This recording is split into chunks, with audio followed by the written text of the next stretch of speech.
nós vamos conversar, é uma live que eu chamo de Pergunte para Lena, e é uma live onde a gente conversa sobre perguntas ligadas à puberdade e à sexualidade, e eu sempre dou ênfase, né, naquele tema que nós conversamos na semana anterior, que é o desejo sexual na adolescência, né, como também outras perguntas ligadas aí à puberdade e à sexualidade, porque, como eu falei, essa é uma live onde eu me proponho a falar para as mães de púberes, né, sobre como conversar com seu filho sobre sexualidade, né, e com o seu filho, só não com o seu filho e com a sua filha, né, sobre sexualidade. Então, esse é o propósito dessa live, da gente abrir esse diálogo, da gente abrir essa conversa. E hoje o tema é desejo sexual na adolescência. Na verdade, o tema é Pergunte para Lena, onde a gente dá ênfase ao desejo sexual na adolescência. Então, se vocês tiverem aí alguma pergunta que vocês queiram fazer para mim, eu estou aqui à disposição de vocês para responder aquilo que estiver ao meu alcance, né, de responder aqui para vocês. Então, podem ficar à vontade. Hoje o dia, a noite, é para vocês perguntarem. E enquanto vocês não vão fazendo perguntas, eu vou aquecendo vocês aqui com esse conteúdo que a gente conversou a semana passada e que eu vou trazer um pouquinho dele em algumas perguntas que me foram colocadas, e enquanto vocês não vão fazendo a de vocês aí diretamente para mim, né? Então vamos lá. Então, o que é desejo sexual, né? Eu acho que é uma questão muito importante a gente entender o que vem a ser esse desejo sexual. Por que um adolescente sente desejo sexual? Ah, Helena, meu filho, minha filha, ela é tão novinha, né? Por que ela sente desejo sexual? Bom, desejo, nós temos, né? Nós temos um impulso, né? Não é uma função, mas é um impulso chamado libido, que move a gente na vida. Uma pessoa que não tem desejo nenhum é uma pessoa que, sabe, não acha graça na vida, é uma pessoa que não tem nenhum tipo de discernimento com ela mesma, né?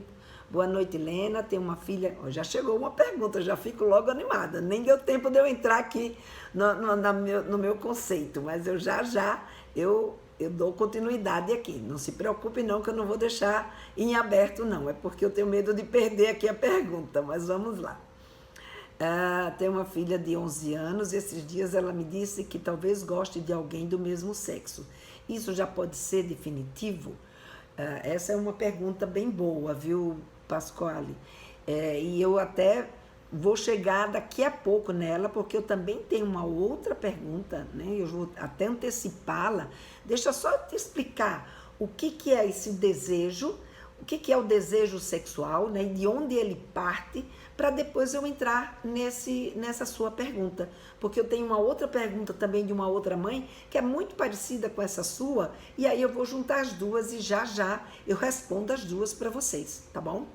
Então, o que é o desejo sexual? Então, o desejo sexual é essa energia, essa vontade, né, que a gente tem de fazer as coisas, é a vontade que a gente tem, né, de estar com alguém, é a vontade que a gente tem para trabalhar, é a vontade que a gente tem para querer encontrar com os amigos, é a vontade que a gente tem, inclusive para sair da cama, né? O que move a gente e fazer a gente sair da cama. Isso é o que a gente chama de libido. Obviamente que essa libido, ela não está ligada só a as questões profissionais ou pessoais, ela também está ligada ao nosso desejo sexual, porque da mesma forma que a gente tem outras funções, a gente tem a da sexualidade que depende também de desejo. Da mesma forma como, por exemplo, da alimentação. Você, para poder querer comer, o querer comer é a libido para a alimentação, né? Para você querer se alimentar. Tem pessoas que não têm vontade nenhuma, né? Não tem libido nenhuma canalizada para alimentação. Eu sempre brinco muito que era o caso do meu pai. O meu pai, ele tinha horror a comer. Então, ele dizia que devia ter um comprimido para arroz, um comprimido para feijão, um comprimido para verdura. Então, ele não tinha nenhuma energia voltada para essa alimentação. Enquanto que a gente tem também, né, outras energias, a nossa energia também voltada para o nosso desejo sexual, para a nossa função sexual.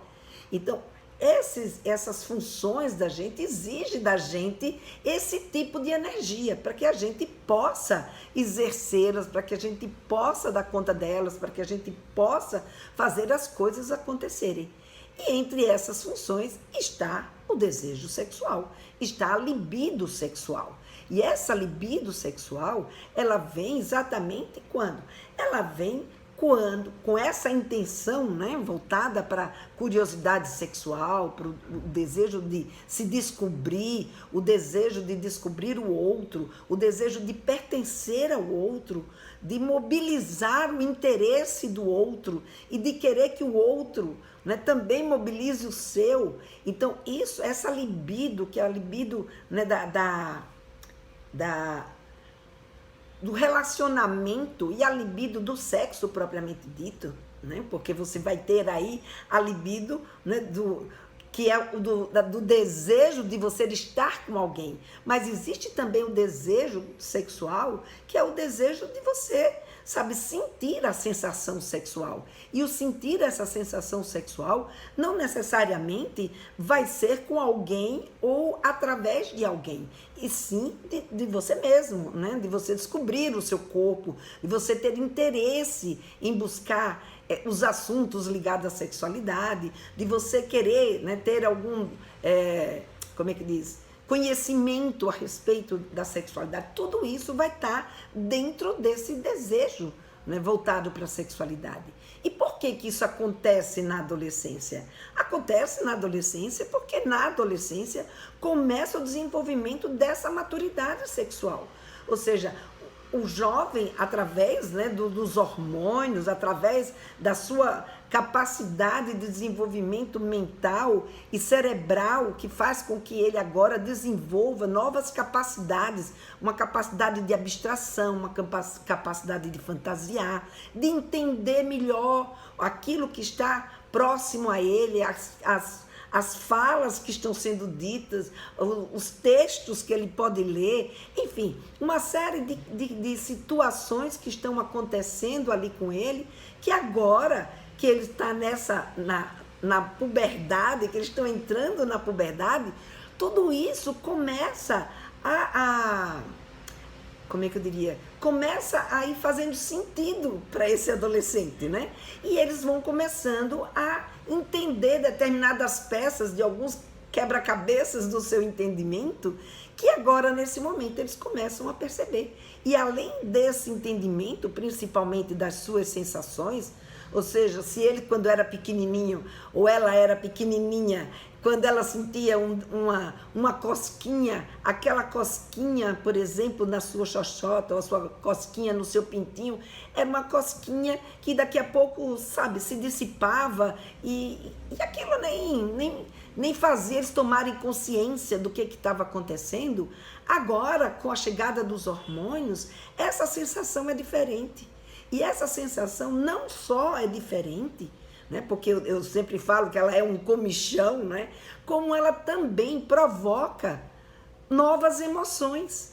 Aquilo que antes se dissipava rapidamente porque você chamava para ouvir uma história, ou para jogar bola, ou para brincar de uma outra coisa, agora não é bem assim. Agora precisa se resolver, porque o organismo pede isso.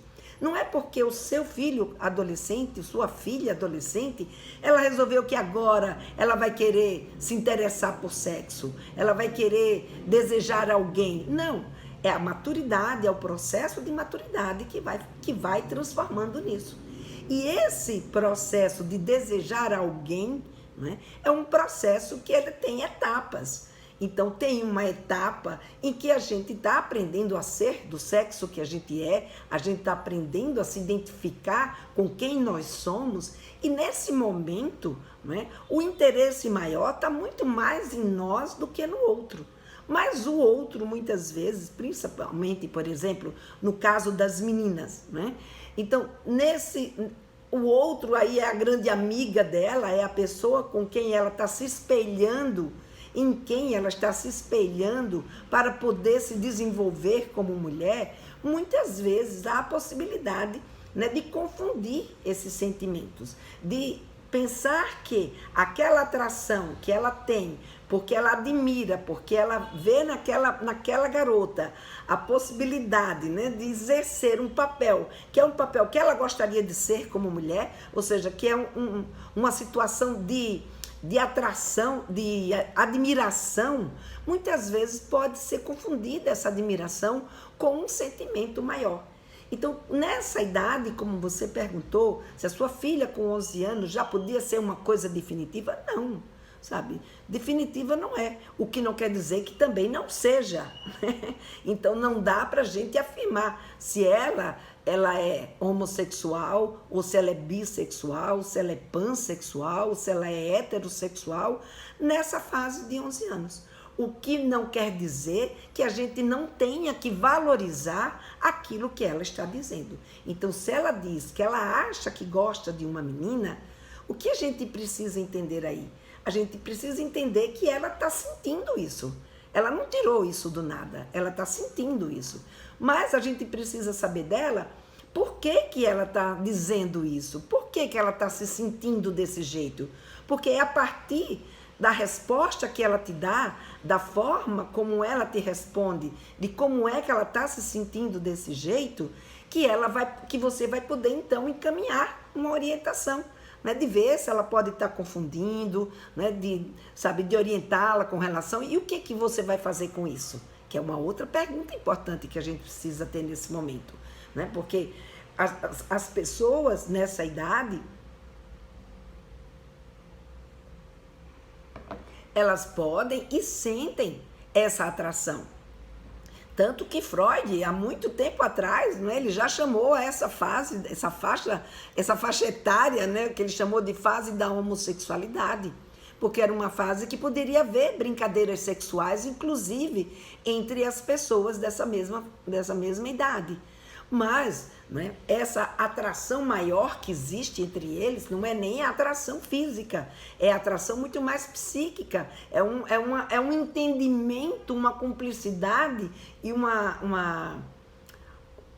se sentir, né, entendido, que é que traz muita diferença e que gera sentimentos, né, muito confusos na cabeça tanto da menina quanto na cabeça do menino. E daí porque a importância da gente entender esse processo de desenvolvimento para ajudar os nossos meninos e as nossas meninas a se entenderem nesse momento, né? Porque a gente sabe que hoje a gente vive num mundo onde existe uma liberdade muito maior, onde as pessoas hoje podem, né, ter a liberdade de se conhecer de fato, não apenas de seguir regras como a gente foi habituado durante milhares e milhares de anos, né, mas de sim se perceber, e de hoje, quando não se percebe frente a uma determinada posição, ou seja, de uma determinada interesse sexual, que seja por alguém, né? No caso da menina, dela não está interessada num menino e sim em uma outra menina,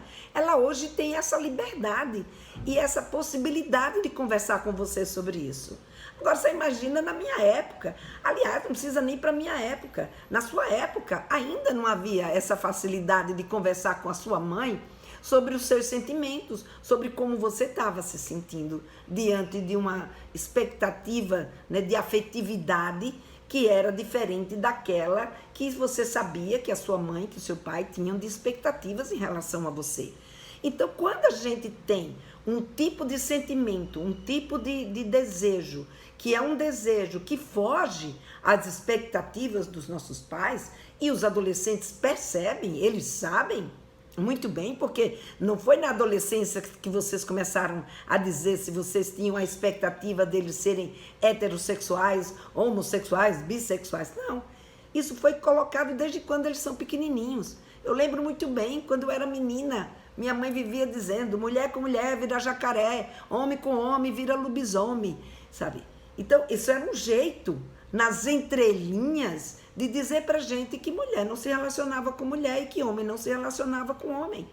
Desse mesmo jeito, a gente continua até hoje passando essa nossa cultura para os nossos filhos, E eles vão entendendo. Claro, a gente não fala mais essas frases, mas a forma como a gente olha, como a gente se surpreende, como a gente coloca, quando a gente se depara, a gente se coloca, quando a gente se depara, por exemplo, com um casal homossexual, ou quando a gente se depara com um casal pansexual, ou quando as nossas filhas, próprias filhas e filhos, nos dizem que eles têm um desejo sexual por alguém que não é exatamente aquela pessoa que vocês gostariam ou tinham expectativas, né, que ele ou ela fosse se interessar.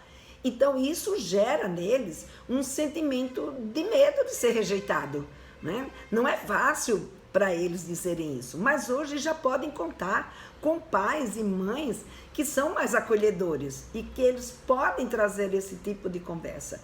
Então uma coisa muito importante aí que a tua filha trouxe é a confiança em você.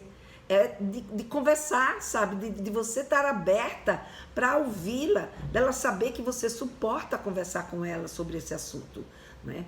E uma outra coisa é a gente buscar informação, porque com todas essa série de conceituações e de novas identificações, não são novas identificações, simplesmente as identificações passaram a ser nomeadas, coisas que antes não eram, antes só se nomeava homem e mulher, fora disso não se nomeava nada, quem estava fora era excluído, não era para existir. Então hoje não. Hoje há um processo de inclusão de todas as pessoas da forma que elas se identificam. Aliás, eu quero aproveitar aqui essa live de hoje para, sabe, me desculpar aqui teve uma seguidora que, quando eu fiz a live sobre pansexualidade, teve uma seguidora que me fez uma pergunta sobre transexual e transgênero. Qual era a diferença de um transexual e de um transgênero? E eu, de fato, não sabia responder, não soube responder a essa seguidora, fiquei perdida mesmo. E uma outra seguidora colocou que era lamentável eu não saber responder essa pergunta, e eu concordo com ela. É lamentável, né, a gente não saber alguma coisa, mas eu não posso considerar lamentável porque eu não fiquei parada, eu fui em busca de aprender, né, o que é. Então, eu fico feliz que ela tenha dito isso, porque isso me deu uma chacoalhada, né? Às vezes a gente acha que tem conhecimento suficiente para lidar com determinadas coisas. Isso só vai me provando cada vez mais a importância de estar trazendo esses temas aqui, porque, sabe, nem eu mesma, como um especialista, tenho conhecimento e o domínio de todos os assuntos, né? Então, eu não sou especialista em gênero, né? Eu sou educadora em sexualidade e lido aqui com essa temática da puberdade, ensinando vocês a conversarem com esses temas com os seus filhos. Mas, para isso, eu fui buscar um entendimento, eu fui buscar, tentar entender, né? E descobrir qual é a diferença entre transgênero e transexual. E hoje faço uma supervisão com uma pessoa que é um estudioso, né, da diversidade sexual, exatamente para que ele possa me dar suporte nesse tema que eu percebo que eu não estou balizada e com conhecimento suficiente, né, para traduzir o que eu entendo numa linguagem que vocês que são leigos, né, no assunto, possam também entender. Então, nessas eu acabo me confundindo, e para que eu não me confunda mais, para que eu possa trazer cada vez mais informações que sejam informações fidedignas e que vocês possam cada vez mais confiar, sabe, no meu trabalho, e que vocês se sintam seguros em estar aqui comigo, né, aprendendo e trocando, né, porque eu aprendo com vocês, vocês aprendem comigo, e essa foi uma grande aprendizagem e eu estou aprendendo cada vez mais. Então, respondendo a pergunta, não existe diferença entre transexual e transgênero. Eles são basicamente sinônimos, né? Na verdade, é uma questão semântica muito específica que não vale a pena trazer aqui para vocês. Então, eu tenho buscado esse meu aprimoramento, né? E é o que eu venho dizendo aqui para vocês, né? Com essa minha live, nos meus vídeos, né? No meu curso Papo Firme, que eu trabalho especificamente essa conversa sobre sexualidade. eu venho trazendo aqui para vocês exatamente isso. E eu tenho que dar o exemplo. Se eu não sei, vamos buscar esse conhecimento, né? E eu estou sempre buscando novos conhecimentos, né? E fico feliz toda vez que eu aprendo e que eu posso trazer coisas para vocês aqui, para ajudar também vocês a entenderem esse mundo da sexualidade, que é um mundo tão complexo, né? Que é um mundo que não é uma questão de 2 mais 2, sabe? São 4 e tá tudo claro, tá tudo racional. Tem complexidades aí que muitas vezes se tornam difíceis de explicar, né? Mas a gente vai buscar um jeito de trazer isso, né? E de traduzir todo esse conhecimento que eu posso obter e trazer aqui para vocês, tá bom? Então, eu já aproveitei esse espaço para me desculpar e, ao mesmo tempo, né, clarear esse entendimento. Aqui o Fernando colocou masturbação, doutora, mas eu não entendi qual é a pergunta. Obrigada, Kátia. Obrigada, Débora. Bom, então, dando continuidade, então, gente, se vocês tiverem mais perguntas, não sei se eu respondi a pergunta acho que era Pascoal, se eu não me engano, né? Não sei se eu respondi a sua pergunta. Se você tiver ainda alguma outra dúvida, pode colocar. E se vocês quiserem fazer alguma outra pergunta, podem fazer aqui perguntas ligadas ao desejo sexual e perguntas ligadas, né, a outras questões da puberdade e da sexualidade. Essa é uma live para vocês, por vocês. Então, quanto mais perguntas vocês me fizerem, melhor vai ser essa live, né? Porque não fica eu imaginando o que é que vocês gostariam que eu falasse. Então, se vocês puderem me falar o que é que vocês querem que eu fale, fica mais fácil eu atender às necessidades de vocês, né?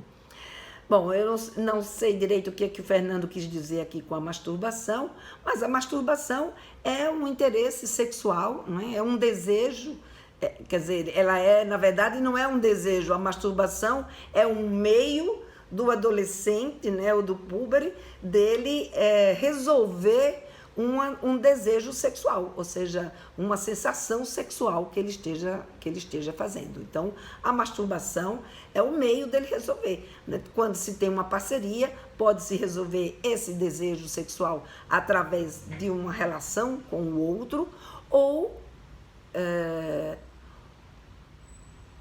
Kátia, essa live, Kátia, vai ficar gravada. Essa live vai ficar gravada, depois você pode pegar aí a resposta, porque não dá para eu repetir tudo outra vez, tá bom? Então, quando terminar, você volta aí nesse pedaço e aí você assiste a resposta que eu dei para Pascoal, tá?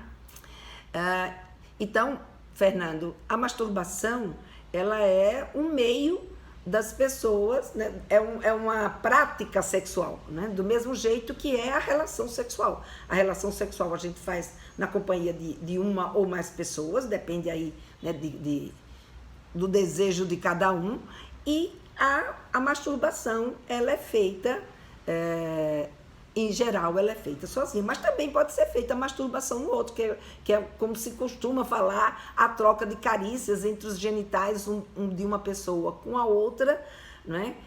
Através não da introdução do pênis na vagina ou no ânus ou qualquer outro tipo de prática sexual, mas sim, né, por essa troca de carícias íntimas, de toques no corpo e do jeito de lidar, né, com o corpo do outro. Então, a masturbação, ela é uma prática sexual tanto quanto a relação anal, a relação vaginal, né, a relação oral, que é através das carícias na boca, enfim. Então, a gente vai ver que existe aí uma série de práticas sexuais, né? Legal, Kátia. Bom, aqui a Hilda colocou... lamentável pessoas se acharem superiores ao ponto de tentarem diminuir seu trabalho, que é tão importante. E parabéns por estar sempre esclarecendo dúvidas tão constantes e buscando conhecimento. Obrigada, Hilda e Isabela. É o meu papel aqui, como educadora, é trazer o melhor de mim para vocês, não é? Mas, de fato, às vezes a gente se surpreende. Na hora eu até fiquei um pouquinho chateada, né? Porque, puxa vida. Mas eu acho que faz parte do meu papel. E foi bom, porque isso me deu uma chacoalhada, não é? E eu acho que a gente ser chacoalhada para aprender é uma coisa muito boa, não é ruim, não. Foi uma coisa que eu acho muito legal. Eu valorizei bastante e agradeço, né? Eu tenho gratidão por esse comentário, porque através desse comentário eu hoje faço essa supervisão e estou buscando cada vez mais entender essa diversidade sexual para poder trazer todo esse conteúdo aqui para vocês. Então, acho que todos nós saímos ganhando com esse comentário que essa seguidora fez, não é? Então, isso é uma coisa muito boa e importante para a gente que está aqui querendo aprender, tá? Então, vamos lá. Então, quem tiver alguma pergunta, pode ir colocando a sua pergunta, mas enquanto não chega a outra pergunta, eu queria então trazer que dentro desse desejo sexual que a gente tem, né, como eu trouxe para vocês, mas eu trouxe muito rapidinho a semana passada, porque já estava quase no final da live, dentro desse desejo sexual, né, como eu falei, essa garota, esse garoto, passa por etapas, né? E com 10, 11 anos de idade, em geral, o desejo sexual em relação ao outro, em relação a si mesmo, não. Em relação a si mesmo, já pode sim ter o desejo de se masturbar, de conhecer o seu corpo, né? de conhecer os seus órgãos genitais, as suas sensações, de desfrutar, né, dessas sensações. Enfim, que isso é uma coisa boa para se autoconhecer. Né? Que muitas vezes a gente traz esse tipo de situação como sendo uma coisa que não era para acontecer, que isso é uma coisa muito ruim, mas na verdade é assim que a gente aprende a lidar com o nosso corpo. Né? E aí vem ao encontro, né, de uma pergunta, né, que é exatamente como é que se desenvolve esse motor erótico na nossa vida? Como é que se desenvolve essa vontade, esse desejo, muitas vezes, da gente fazer sexo? Né? Porque a Kaplan falou que esse desejo sexual é um estado de motivação que a gente tem. E às vezes a gente recebeu um freio sexual tão grande na nossa educação que a gente não permite que esse desejo aflore, a gente não permite esse estado de motivação, a gente não se permite ao prazer, a gente não se permite ao se conhecer. Né? Então, esse motor erótico, ele precisa funcionar, sabe? E o freio não pode ser tão forte a ponto de inibir esse motor erótico. Então, se você usa um freio através da tomada de consciência do que representa aquele tipo de atitude, por exemplo, um garoto ou uma garota está se masturbando e está se masturbando numa frequência ou numa incidência muito alta, a ponto, né, de prejudicar a vida deles, então é importante que a gente oriente e vá buscar a razão do porquê dessa compulsão, do porquê que ele está, sabe, não, mais nada na vida tem sentido, só a energia para o sexo. E a energia para o estudo, e a energia para a alimentação, e a energia para estar com os amigos, e a energia para estar com a família, enfim, se tudo isso está sendo, sabe, afastado, só a energia está totalmente concentrada só no desejo sexual, então a gente precisa orientar a este garoto ou essa garota sobre aquilo que está acontecendo com ela, e aí a gente faz, não é, uma orientação em termos de entender e ter bom senso, né? De conseguir analisar o que está acontecendo para poder ser capaz de fazer uma escolha de atitudes que sejam positivas e saudáveis para eles. Agora, se a gente simplesmente diz, não é para fazer, né? E proíbe simplesmente, não há um entendimento desse adolescente ou dessa adolescente em termos de compreender o que está lhe acontecendo. E aí o que vai acontecer? Esse freio é um freio muito forte e ele pode danificar esse motor erótico. Porque o que move esse motor erótico, né? Então eu hoje, quer dizer, eu sempre que vou fazer live com vocês, eu sempre vou buscar, né, algumas inspirações. E hoje a minha inspiração foi com a Esther Perel, né? Ela tem um livro que se chama, eu até anotei aqui, Amor no Cativeiro. E a Esther Perel é uma sexóloga belga que mora hoje em dia em Nova York, é uma pessoa que eu admiro bastante. E ela tem esse livro, e nesse livro, hoje eu estava lendo esse livro e eu vi lá que tinha, né, uma fala dela sobre como que era, como é que a gente criava, né, esse nosso desejo sexual. Né? De onde vinha, ela chamou até de arquétipo do desejo sexual. E esse desejo sexual, ela começou a falar, né?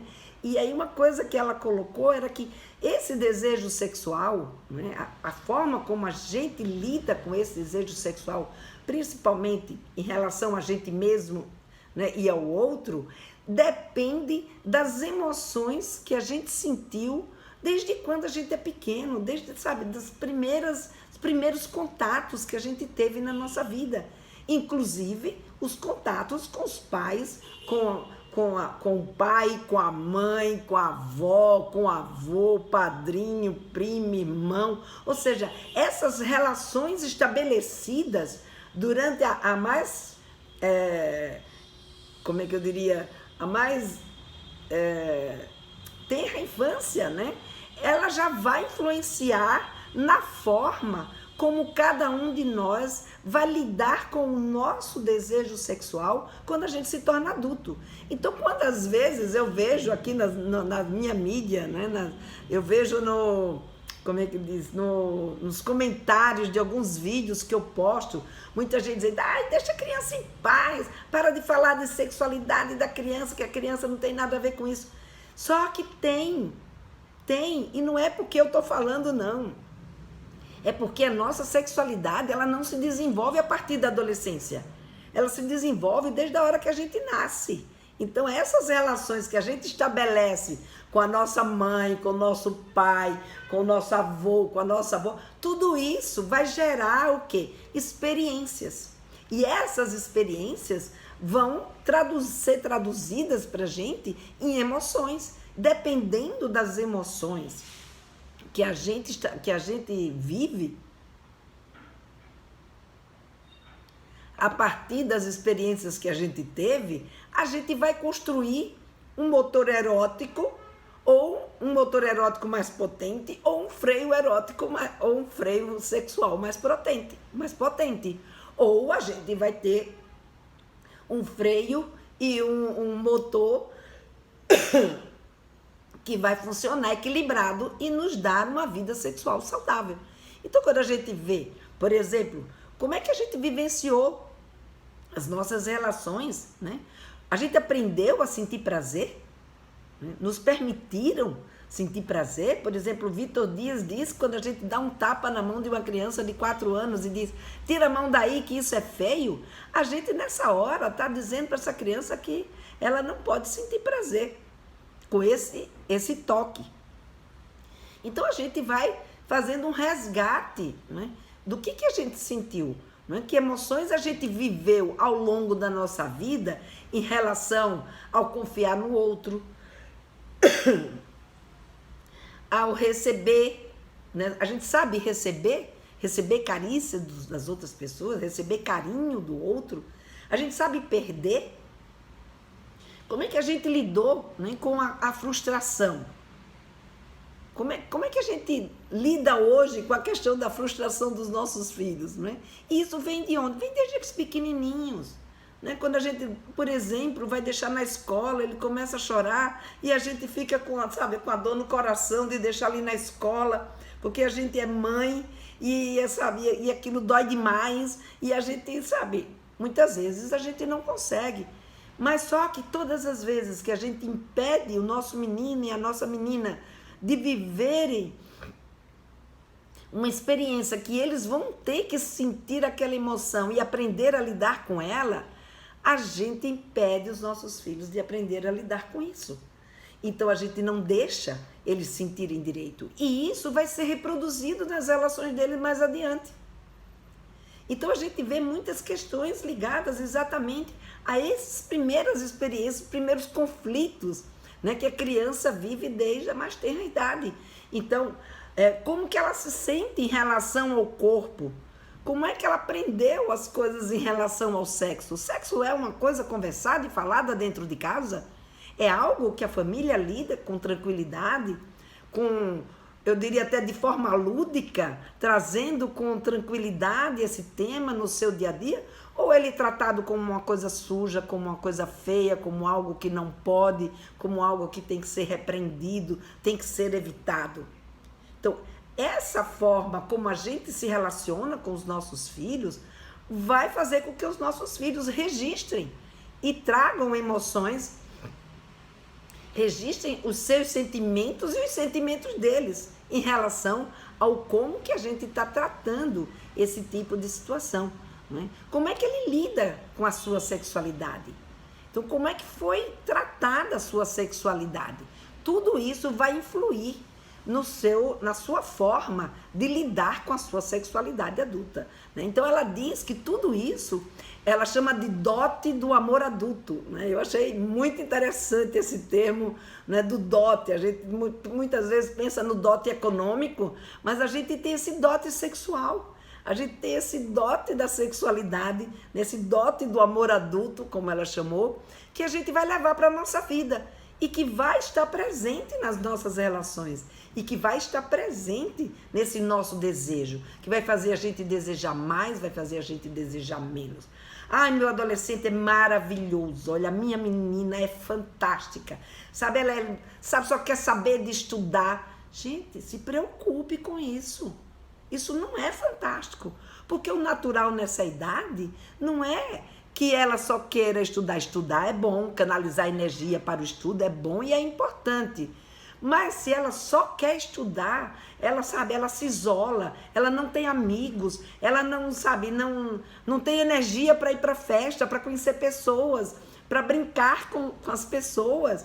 Quer dizer, isso é para a gente estar, com uma pulga aqui atrás da orelha. Porque uma filha ou um filho que não tem desejo sexual, que não tem libido sexual, pode estar acontecendo alguma coisa com eles. Pode ser que não, a gente sabe que hoje existe também a pessoa assexuada, que é aquela pessoa que não tem desejo, né, de fazer sexo ou de fazer sexo com qualquer tipo de pessoa. Mas essa pessoa precisa não sofrer com isso, essa pessoa precisa não estar canalizando a sua energia só para um lado, né? Ela tem vida plena, ela não tem uma vida limitada. Então é importante a gente olhar, porque o desejo sexual, ele é um sinal de saúde. Se você vê a sua filha, o seu filho não ter desejo sexual, às vezes eles não trazem a conversa com vocês porque ficam encabulados ou porque não sabem como é que você vai lidar, mas se você não vê esse tema chegar, mesmo no bochicho deles lá com seus amigos, com as suas amigas, sabe, eles estar ali de segredinho, ou de, sabe, assistir um filme e ter uma cena um pouquinho que tem um beijo e eles quererem ficar voltando naquele beijo, ou enfim. Então, fica ligada aí, porque alguma coisa pode estar acontecendo. E o fato deles estarem demonstrando esse interesse é algo para vocês ficarem aliviados e não preocupados e não temendo pela sexualidade do seu menino e da sua menina. A gente tem que temer pela sexualidade quando eles não têm libido na sua sexualidade. Não é um bom sinal aquele garoto ou aquela garota, né, que não se interessa por ninguém nem por nada.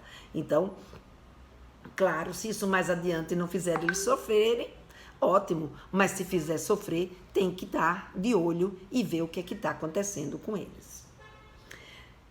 Como identificar esse comportamento ou desvio de energia sexual? Qual frequência seria considerada normal?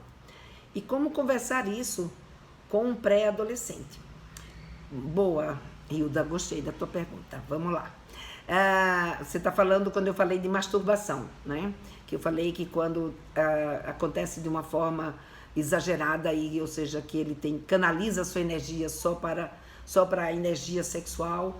Claro que existe uma tendência, né? Ou seja, já existem pesquisas que mostram que na adolescência há uma tendência dos adolescentes, né, de canalizarem os seus pensamentos, sua energia para questões ligadas à sua sexualidade, né, de uma forma muito intensa, né? Então, tanto que eles colocam, né, que o pensamento, 70%, 70, 80% do pensamento diário do adolescente está voltado para questões ligadas à sexualidade. Mas existem pensamentos, né? Existem atitudes sexuais que eles vão ter, sem dúvida nenhuma, mas que a partir de uma orientação, a partir de um entendimento, a partir de uma negociação, eles vão poder continuar fazendo outras atividades. Então, se ele tem, por exemplo, se a menina ela faz balé, se essa menina ela faz judô, se essa menina ela, sei lá, pratica algum esporte, faz aula de música, vai para a escola, ela também se masturba, e se masturba 1, 2 vezes por dia, sabe? Isso não quer dizer que ela esteja canalizando a sua energia só para o sexo. Não é uma questão de quantidade, mas é do quanto isso está impedindo essa menina, né, ou esse menino de se relacionar com outras pessoas, de fazer outras coisas que são importantes na vida dele também, para largar tudo para ficar, sabe, se masturbando. Então, aí a gente tem que se preocupar.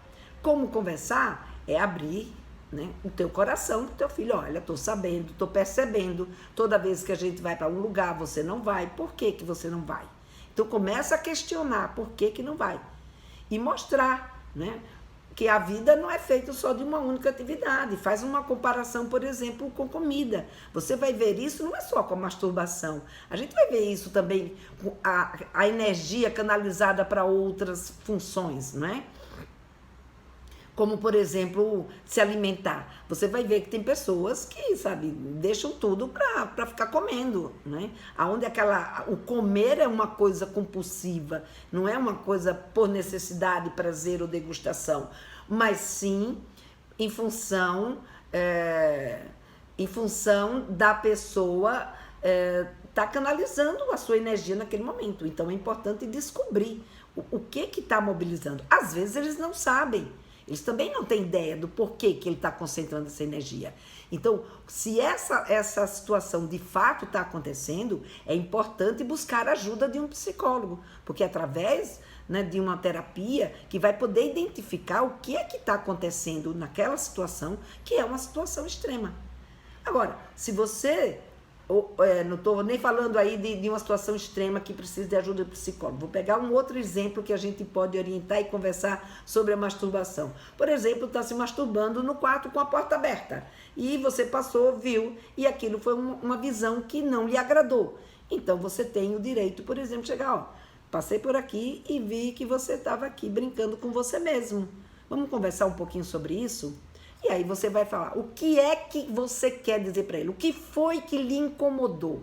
O que é que está te incomodando?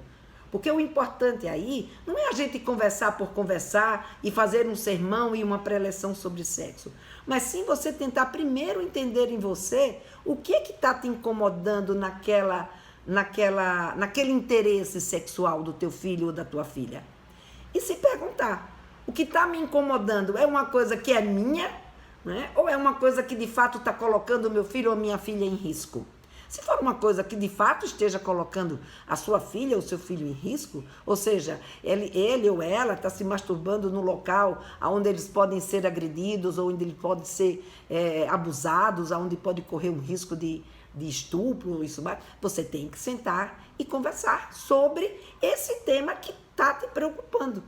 Percebe que tem questões que são muito além daquilo que é o fato em si, não é o interesse sexual do meu filho, mas é o que representa esse interesse sexual, tanto para nós, como mães, como para eles, né, que estão vivenciando aquela situação. Não, é porque eu não queria que ele estivesse descobrindo o corpo dele. É porque eu não queria que a minha filha soubesse, sabe, que ela ali, dentro da vulva dela, ela tem um órgão chamado clitóris, e que esse clitóris, quando ela toca, dá uma sensação gostosa que pode levar ao orgasmo.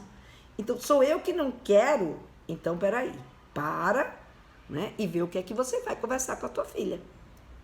Porque tem coisas que a gente não precisa conversar, porque não é da nossa filha, é nosso, é com a gente mesmo que a gente tem que conversar.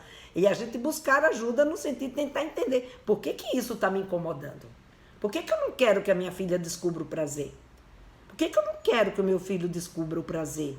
Porque eu não quero que ele saiba, sabe, o que ele gosta. Porque eu não quero que ela saiba o que toque para ela é gostoso.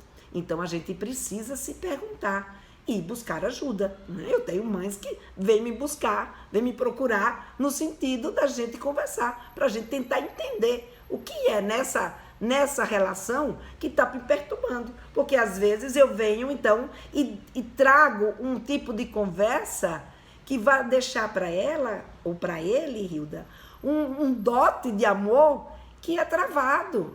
Que quando se casar, não vai liberar porque casou.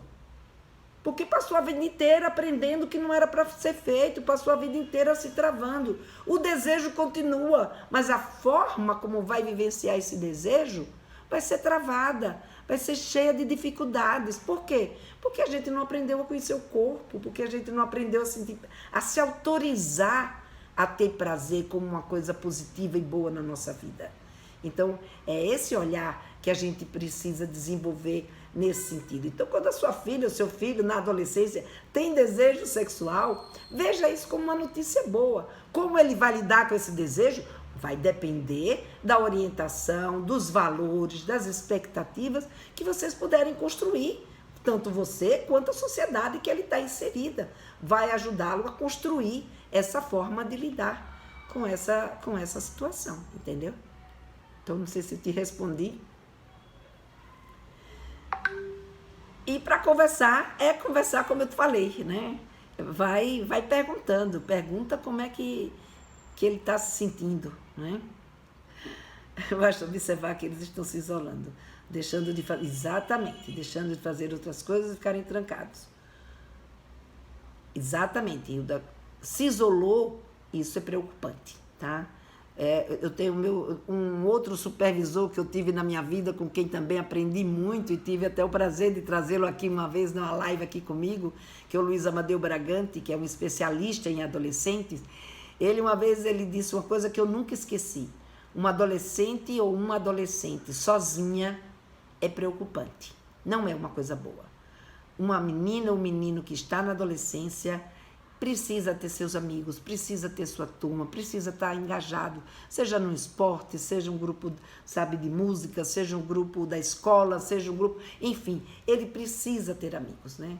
E o Moreno, né, que é um psicodramatista, ele dizia: você mede a saúde mental das pessoas pelo número de amigos que ela faz. Mas de amigos verdadeiros, não amigos aqueles que a gente bota na internet, que vai lá e te curte, mas amigos mesmo, né? Ou seja, pela diversidade. Tem amigos no esporte, tem amigos na escola, tem amigos no clube, tem amigos na rua, tem amigos na família, enfim, uma pessoa, quanto mais ela é capaz, né, de se engajar com o outro, mais saudável é essa pessoa. Quanto mais atividades ela consegue desenvolver, né, atividades que ela goste, de tenha prazer em fazer, mais saudável vai ser essa pessoa, tá? Bom, ainda temos aqui 10 minutinhos, então vamos aqui.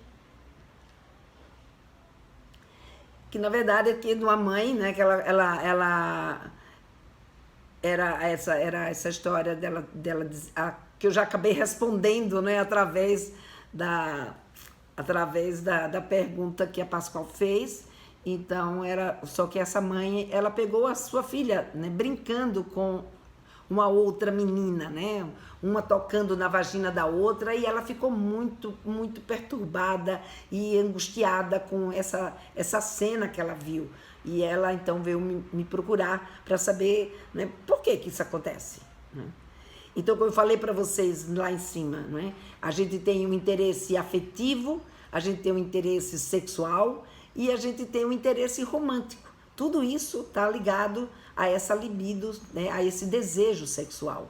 E nesse caso aqui, eu diria que essas meninas provavelmente têm aí, nessa idade, um interesse afetivo, mas diante do contexto sexual, é um contexto sexual que não é o estar com a outra pessoa que é o mais importante, mas o sim de sentir as sensações. Então não é pelo fato dela estar brincando, né, tendo uma brincadeira sexual com a outra menina, que esse fato defina, né, o sentimento dela. E mesmo que ela se sinta alguém que deseja uma outra pessoa do seu mesmo sexo, ela pode ainda nessa idade, por ser um processo ainda de desenvolvimento, pode ser que sim, né? Tem muitos homossexuais que dizem que desde os 10 anos de idade, dos 9 anos de idade, já se sentiam homossexuais e que já se sentiam, né, se sentiam homossexuais. Mas pode ser que seja um momento que ela está, né, homossexual, mas não necessariamente significa que pode ser que ela continue sendo homossexual. Então, é um momento muito cedo para se colocar rótulos e para se adjetivar. Eu acho que a gente tem que respeitar o sentimento, sim, daquilo que ela está dizendo, né, saber por que ela está se sentindo, né, desse jeito, aonde que isso está buscando, aonde que isso, né, trouxe para ela essa sensação, porque foi que esse pensamento deu a ela essa sensação e essa identificação de que ela se sente lésbica, né? E ao mesmo tempo a gente ir questionando e orientando sobre esses sentimentos e essas emoções que eles estão sentindo, mas nunca desrespeitar, nunca chegar e dizer não, você não pode sentir ainda isso é mentira, não é, porque é verdade, ela está se sentindo assim. Pode ser que não dê continuidade mais adiante, mas não necessariamente isso significa que ela não seja. Então a gente tem que respeitar e conversar para poder orientar e ver o que nós podemos fazer junto com ela para que ela se sinta bem com o sentimento que ela tem e não se exponha e se rotule num momento, né, tão novo quanto esse, onde, sabe?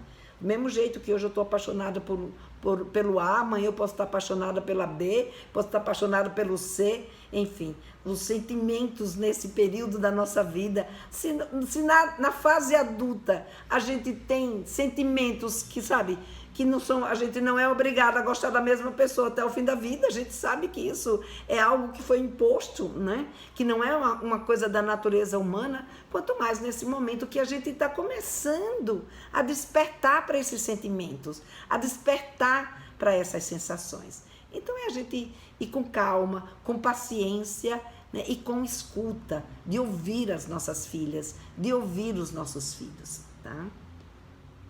Porque acontece, né? Porque tem esse interesse de brincadeiras sexuais, de se tocar, né, de fazer essa troca, porque esse é o momento que está desenvolvendo essa maturidade sexual, que é da nossa natureza, né? Ou seja, nós precisamos nos desenvolver para nos tornarmos pessoas sexuadas.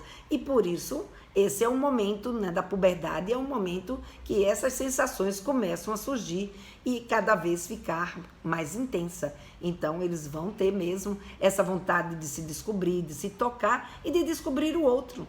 Então, como vai lidar com isso depende da orientação, da informação que eles puderam ter com vocês em casa. Então, daí a importância da gente estar aqui, né, e de eu parabenizar todo mundo que está aqui comigo, principalmente os que estão comigo desde as 6h30, né? Que agora a gente já está aí quase que encerrando essa nossa live de hoje com o tema, né, Pergunte para Lena, desejo na adolescência, né? Desejo sexual na adolescência. E quando a gente faz, então, esse freio muito conservador demais, né? Esse freio que acaba inibindo o motor erótico, qual é o prejuízo, né, para a sexualidade dos nossos filhos? É a ansiedade, gente. Se torna ansioso. Então, por exemplo, você vai ver muito da história da ejaculação precoce vem da insegurança, da ansiedade, né? Da falta de coragem. Então, sabe, a falta de desejo, a dificuldade, né, de relacionamento sexual, tanto no menino quanto na menina, pode estar, sabe, se desenvolver a partir desse freio muito forte, né? que a gente faz sem querer ou até porque a gente não sabia como lidar com esse tipo de situação e daí o porquê de eu estar aqui com vocês e que a gente gera nos nossos filhos uma sexualidade futura que é baseada em ansiedade, insegurança, falta de coragem, submissão, ou seja, não escolhe, né? Não tem o desejo, é o outro que vai desejá-la, né? Lembra daquela história?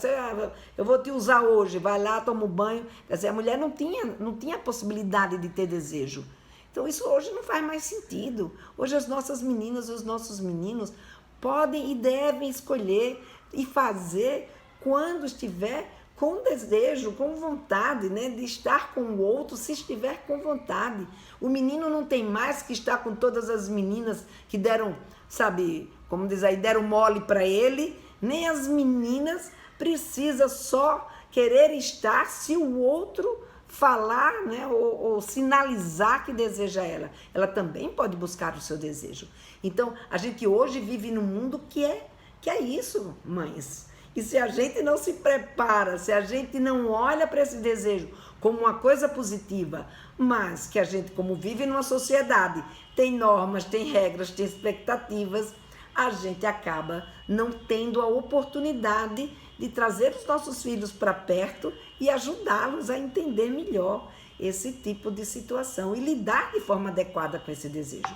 O desejo não é ruim, mas a forma inadequada de lidar com ele é que pode ser que traga consequências que sejam até, né, marcantes, né, cicatrizes que muitas vezes podem deixar traumas muito sérios na vida deles. E é isso que a gente pode e deve evitar quando a gente tem a possibilidade de dialogar com a nossa menina e com o nosso menino. Tá bom? Bom, gente, um grande beijo para vocês e boa noite.